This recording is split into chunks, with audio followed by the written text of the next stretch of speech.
Una, puputol tayo ng dalawang 100/60. Ito yung pinaka-base at saka yung pinaka-top ng ating mobile coffee bar. Yung mga kahoy na ginamit natin, binili ko na yan na pre-cut. Babawasan na lang natin. Dahil maliit ang aking workstation, bagay na bagay sa akin yun. Ito, sinisigurado ko na kasya sa kotse yung ating unang putol. Dahil yun ang aking priority. Magkasya lahat ng ating gamit para madali tayong maglabas at magpasok ng ating mga gamit kapag meron tayong mga event. Kaya, i-book nyo na kami. Please, ngayong nasigurado na natin kasya yung ating base sa kotse, lalagyan na natin ito ng pinakagulong niya. Every word I move so descriptive like an adjective. I got a vendetta against people who patented being negative when you should be getting after it.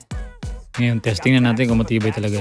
Woo! Sunod na nga natin yung side panel. Ngayon, puputol tayo ng dalawa na 75/60 cm. Ito, kapag mag-isa ka, kailangan madiskarte ka. Ayaw ko kasi malaglag sa lupa yung ating plywood kasi baka masira yung pinaka-corner niya. Kaya ginagamitan na lang natin ng clamp. May napansin ako. So, may mali dun sa drawing ko. Isip ko, pag pinold ko siya, kakaroon pala ako ng problema.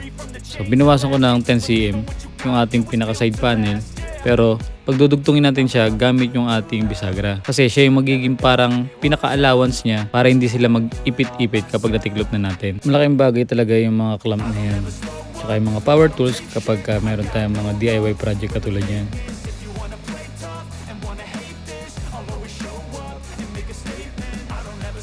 So ngayong nakabit na natin yung ating pinaka puttings ng side panel, pagdudugtungin na natin sila gamit yung bisagra natin.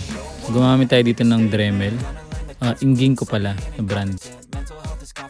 Gumamit pala tayo dito ng wood router. Wala kasi akong ibang tools kundi yan lang.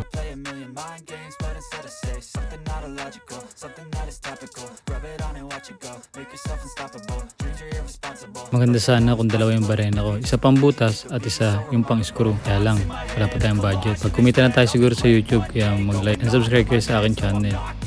Halos lahat ng mga ginamit ko na yan, sa Shopee ko lang nabili. Yung clamp na yan, doon lang din sa Shopee yan. Dito, nag-add tayo ng mga additional support. L-shaped corner bracket. Sa Shopee lang din yan. Pagkatapos niya, nagdagdag na rin tayo ng mga stopper natin sa unahan, sa tagiliran, at syempre sa ibabaw natin. Nilagyan ko lang na maliliit para magaang lang.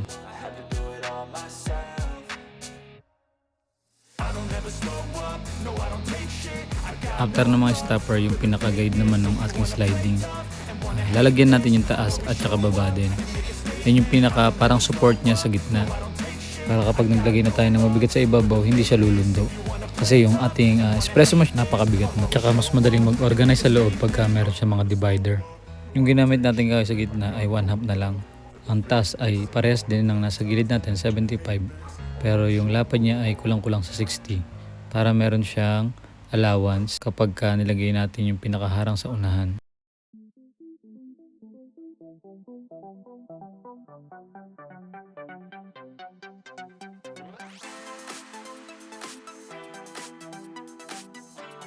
Dito ang ginagawa natin yung sliding naman sa ibabaw na. Dito tinatry na natin slide. Mayroon tayong scrap wood doon na 1/2 para madali nating malaman kung tama ba yung spacing na nagawa natin. So once na nakuha natin yung spacing na ginamit ko na siya ng clamp para siguradong yun na yung magiging pwesto niya, hindi na siya gagalaw. Ito na yung pinakagitna, ito yung magiging divider niya, tsaka ilalagay na sa slide. After niyan yung unahan naman, so dito tinesting muna natin. Dahil wala akong isang buong mahaba na kahoy, pinagdugtong-dugtong natin yung 3 piraso na yun. Once na nakuha na natin yung tamang sukat, pagdudugtong-dugtongin na sila. Mamasilyahin ko na lang yan para hindi halata ang kanilang dugtungan. Wala kasing nabibili na pre-cut na ganun kalaki. Kaya pinagdugtong-dugtong na lang natin para hindi na rin sayang yung mga pinagtabasan nating ibang kahoy.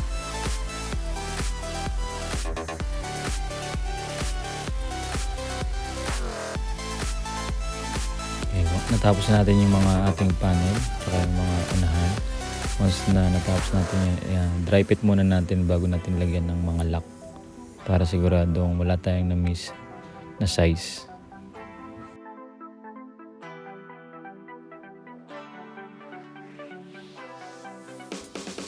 Simulan natin maglagay ng lock both side. So yan ang lock na yan, nabibili ko lang yan sa Shopee. Meron din sa mga hardware niyan, sabihin nyo lang ay yung lock pang toolbox.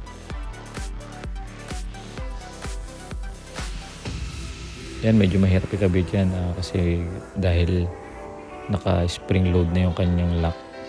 Pero madali naman gawa ng paraan yan. Gagawin nyo lang dyan, uunahin nyo lang muna yung pinaka likuran nung pinaka-lock niya. Yun muna ang i-screw nyo. Once na i-screw nyo na yung likuran, madali na yun. Ayun, tatapat nyo lang. Tapos, screwhan nyo agad yung pinaka-likuran. Pero huwag nyo munang kasikipan para madali siyang maglagay ng screw agad nung pangalawa. Tapos once na nakuha nyo na, nakapit na, tsaka nyo higpitan. Sa unahan, 3 yung nilagay nating left and right, tapos pati yung bottom para sigurado hindi siya lumundo.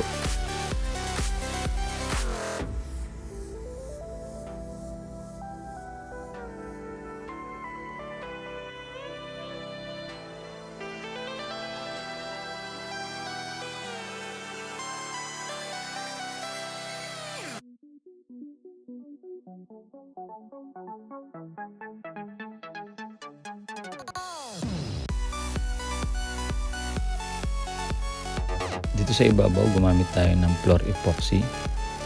Majestic yung brand niya. May part A and part B.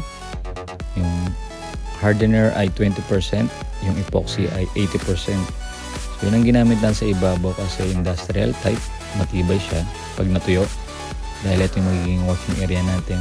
Tsaka dito mabibigat ang nilalagay. Kaya hindi pwedeng ng ordinaryong pintura lang. Gasgasin kasi. So dahil ito, dito rin maraming tubig. So iwasan natin maka-absorb ng tubig yung kahoy natin para mas tumagal ang buhay. Kaya yan ang ginamit ko. The rest naman, gumamit tayo ng Davies na water base, glossy. Maraming layer ang ginamit ko dyan para siguradong makintab siya. So dyan yung mga lumabas yung mga guhit-guhit niya, gumamit na rin tayo ng ating masilya dyan. Pero hindi ko na na-video yun kasi matagal na process dahil patutuyuin mo pa bago mo siya pinturahan. Dito naglalagay tayo ng hole para dyan dadaan yung mga ating kuryente. Tapos naglagay na rin tayo ng garnish sa unahan para hindi mukhang dull white lang. Tapos naglagay na rin tayo dyan ng ating papatungan ng divider. Kasi mas maganda maraming divider.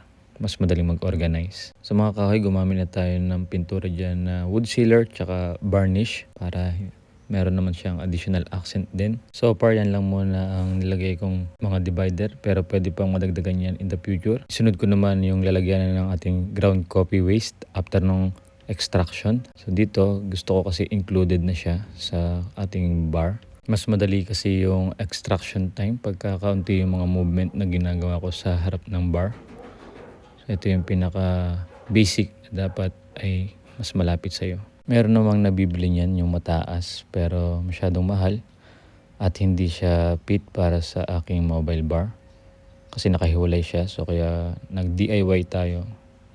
Di sa DIY kasi mas gusto ko, mas nasusunod yung gusto ko na design tsaka yung parang pinaka-purpose niya dun sa aking mobile bar ay naka-concealed tapos sama-sama na sa isang mobile bar. Ginawa ko yan nang wala akong drawing. Basta tinignan ko lang lahat ng materials ko dyan kung ano yung available.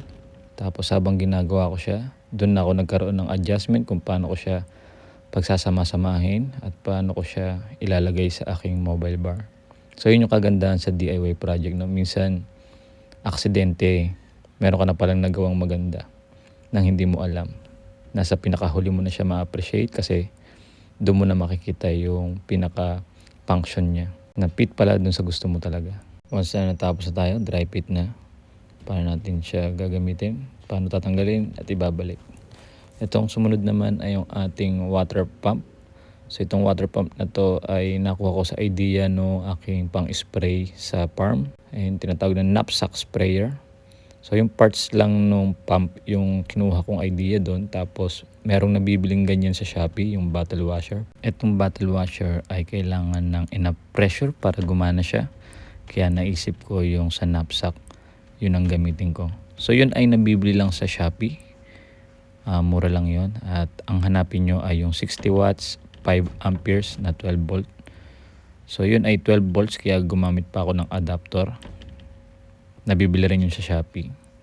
Hanapin mo lang yung specs na kaparehas ng inyong pump. May nabibiling ganong adapter. So dito, ingat na ingat talaga kung butasan tong ating ibabaw ng mobile bar. Ayoko talagang butasan to pero wala akong choice dahil kailangan ng ating maliit na lababo. Dito talaga once na nabutasan mo wala nang atrasan to. So, kaya ayokong butasan to kasi hindi pa enough yung aking skill sa woodworking. Kung makita nyo, wala pa akong gamit gaano dito. Nag-improvise lang ako ng kutsilyo kasi wala akong mga pang carpenter tool na katulad ng mga katam para mauka natin ng maigi ang butas na yan. So diyan kailangan natin mag-improvise kasi gusto ko nang matapos to. Meron na naman kasi tayong event. Actually, nagamit ko na to nung unang event. Medyo nakulangan ako kaya gusto kong lagyan ng lababo kasi once na nagtitimpla ako, every time na may another order, kailangan syempre hugasan yung pinakatimplahan natin. So pagka marami kasing order, mabilis na pacing, kumakain ng malaking oras yung paghugas ng aking stainless mug. So kaya naisipan ko na magdagdag ako ng instant bottle washer dito sa aking gilid para mas mabilis yung pacing. So yun ang gusto ko sa mga event. Once na nakaka-experience ako ng event, mas nakikita ko yung kakulangan ng aking gamit. So doon ako nag-iisip ng improvement na next project ko. Ito dapat yung aking target para sa susunod mas mapabilis yung pag-serve ko. Next improvement dito ay yung foldable wing niya sa both side para additional space. So ngayon hindi pa yan priority. Huwag kalimutang mag-like and subscribe sa aking channel para ikaw ay laging updated dito sa aking mga DIY project. At malay mo, meron ka rin matutunan sa aking mga sineshare kasi ako ay natututo lang din sa YouTube. Ibabalik ko lang din sa YouTube ang aking natututunan. Hindi po tayo expert. Ginagawa ko lang ang aking nalalaman at pinapakita sa inyo. Ayan, gumana na yung aking DIY bottle washer. Sana meron kayong natutunan sa aking mga ginagawa. Dahil ako maraming natututunan sa YouTube. Ina-apply ko lang din sa aking mobile coffee bar. Nag-unboxing na tayo ng ating logo. Shoutout nga pala sa ating customer at naging friend na si Amber. Siya ang gumawa ng aming logo. At ako yung nagandahan sa kanyang gawa kaya siya yung naging official logo namin. So ito na yung ating finished product ng ating mobile bar. Kung mapansin nyo dyan, wala pa yung ating bottle washer kasi lately ko lang yun inad. So siningin ko na lang yun dun sa aking video. Yun lang. Enjoy. Sana meron kayong natutunan sa araw na ito. Huwag kalimutang mag-like and subscribe. Salamat.